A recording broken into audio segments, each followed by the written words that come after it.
गंगापुर गांव में एक घर के आंगन में एक बकरी चमेली अपने घर में आराम से सो रही थी। उसके बच्चे भूख के मारे जाग गए और उन्होंने अपनी माँ को जगाना शुरू कर दिया। वे बार बार उसे आवाजें देने लगे कि हमें भूख लगी है, माँ उठो। चमेली को यह बिल्कुल अच्छा नहीं लगा कि उसे इतनी सुबह जगाया जा रहा है और उसकी नींद खराब की जा रही है। उसने उन्हें सोने देने की जिद की, लेकिन बच्चे जिद पर उतर आए क्योंकि उन्होंने पिछली रात भी कुछ नहीं खाया था। चमेली को अनचाहे ही उठना पड़ा। वह बड़बड़ाती हुई कहने लगी कि ये बच्चे उसे चैन से सोने भी नहीं देते। जब उसने बच्चों से पूछा कि कल लाया हुआ खाना कहाँ गया, तो बच्चों ने जवाब दिया कि वे खा चुके हैं। यह सुनकर चमेली को गुस्सा आया और कहने लगी कि तुम्हारे पेट तो जैसे कुएं हैं, जितना लाती हूँ सब खा जाते हो। आखिरकार चमेली मजबूर होकर खेत में खाने की तलाश में निकल पड़ी। वह सोचती जा रही थी कि इन बच्चों ने तो नाक में दम कर रखा है, इन्हें क्या पता कि खाना लाने में कितनी मेहनत लगती है। चमेली एक कामचोर और सुस्त बकरी थी। उसे दिन भर सिर्फ सोना पसंद था। पिछली बार जैसे तैसे जंगल से खाना मिल गया था, लेकिन अब वहाँ के जानवर उसे कुछ देने को तैयार नहीं थे। वह सोचने लगी कि अब खाना कहाँ से लाए। इतने में उसे दूर एक बड़ा सा बाघ नजर आया जिसमें बहुत सारे फलों के पेड़ थे। वह खुश हो गई और सोचने लगी कि चलो यहीं से कुछ फल ले लेती हूँ। जैसे ही वह फल तोड़ने के लिए आगे बढ़ी, एक बैल ने उसे रोक लिया। बैल ने उसे बताया कि ये फल खैरात में नहीं मिलते और अगर फल चाहिए तो कीमत देनी पड़ेगी। चमेली के पास पैसे नहीं थे। उसने बैल से रहम की अपील की और अपनी हालत बताई। बैल को उस पर तरस आया और उसने शर्त रखी कि अगर चमेली रोज बाग में पानी दे और रखवाली करे तो वह उसे रोज खाना दे सकता है। मगर चमेली ने काम करने से इनकार कर दिया और वहां से चली गई। आगे जाकर उसके पैर चलते चलते दुखने लगे। वह थक चुकी थी और कहने लगी कि थोड़े से खाने के लिए कितना चलना पड़ता है। इतने में उसे दूर एक इंसान का घर नजर आया जहाँ 2 बकरियां आंगन में खड़ी घास खा रही थीं। चमेली ने सोचा कि ये मेरी ही जात की बकरियां होंगी, ये जरूर कुछ खाने को देंगी। वह उनके पास पहुंची, मगर वहां भी उसे साफ जवाब मिला कि यहाँ मुफ्त में खाना नहीं मिलता। इन बकरियों को रोज मालिक को दूध देना पड़ता था, तब जाकर खाना मिलता है। इतने में घर का मालिक आया जिसका नाम हरिया था। उसने चमेली से पूछा कि वह कहाँ से आई है। चमेली ने बताया कि उसके बच्चे भूखे हैं, उसे खाने की जरूरत है।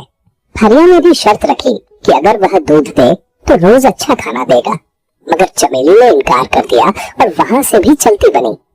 थोड़ा आगे जाकर चमेली को एक खेत नजर आया जो खाली था और वहां बहुत सारी फसलें थीं। चमेली ने सोचा कि यहाँ से तो मुफ्त का खाना मिल जाएगा। उसने मौके का फायदा उठाया और खूब पेट भर के खाया और अपने बच्चों के लिए भी बहुत सारी फसल तोड़ ली। खाने के बाद वह एक पेड़ के नीचे सो गई। कुछ देर बाद खेत का मालिक चमन आया। उसने देखा कि उसकी फसल किसी ने तोड़ी है। वह गुस्से से चमेली को पेड़ से बांध देता है और इल्जाम लगाता है कि उसने चोरी की है। चमेली रहम की अपील करती है, मगर चमन का दिल नहीं पसीजता। वह घर के अंदर चला जाता है और चमेली 3 दिन तक भूखी प्यासी बंधी रहती है। उधर चमेली के बच्चे घर में बैठे अपनी माँ का इंतजार कर रहे थे और सोचने लगे कि माँ कहीं फिर सो तो नहीं गई। वे कहते हैं कि माँ कितनी सुस्त और कामचोर है, शायद उसे हमारी परवाह नहीं, मगर हमें उसकी फिक्र है। चलो हम उसे ढूंढने निकलते हैं। उधर चमेली बहुत कमजोर हो चुकी थी। रात के वक्त एक चूहा उसके पास आता है जो उसे पहचान लेता है। चमेली उससे विनती करती है कि उसके बच्चों का हाल बुरा है, उसे आजाद कर दे। पहले चूहा इनकार करता है, लेकिन जब चमेली उसे गणपति बप्पा का वास्ता देती है तो वह रस्सी काटकर चमेली को आजाद कर देता है। चमेली फौरन अपने बच्चों के लिए खाना लेकर घर पहुंचती है, मगर बच्चे गायब होते हैं। वह घबरा जाती है और उनकी तलाश में निकल पड़ती है। कई घंटों बाद वह दोबारा उस बैल के पास पहुंचती है जो बाग का मालिक था। वह बैल बताता है कि बच्चे 2 दिन पहले उसके पास आए थे और अपनी माँ के बारे में पूछ रहे थे, मगर जब बैल ने उन्हें बताया कि उनकी माँ एक कामचोर बकरी है तो बच्चे शर्मिंदा होकर वहां से चले गए। चमेली रोती हुई बच्चों की तलाश में हर तरफ भटकती है और चलते चलते हरिया के घर पहुंचती है।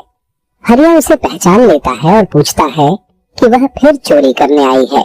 चमेली बताती है कि वह सिर्फ अपने बच्चों की तलाश में आई है। हरिया बताता है कि वे तीनों बच्चे उसके पास भूखे प्यासे आए थे और उसने उन्हें खाना खिलाकर रुखसत किया। वह बताता है कि खाने के बाद वे अपनी माँ की तलाश में निकले, मगर एक शेर ने उन्हें पकड़ लिया। यह सुनकर चमेली के होश उड़ जाते हैं और वह फूट फूट कर रोने लगती है। उसे एहसास होता है कि बच्चों की मौत की जिम्मेदार वह खुद है, क्योंकि उसने काम न किया, सिर्फ आराम को तरजीह दी।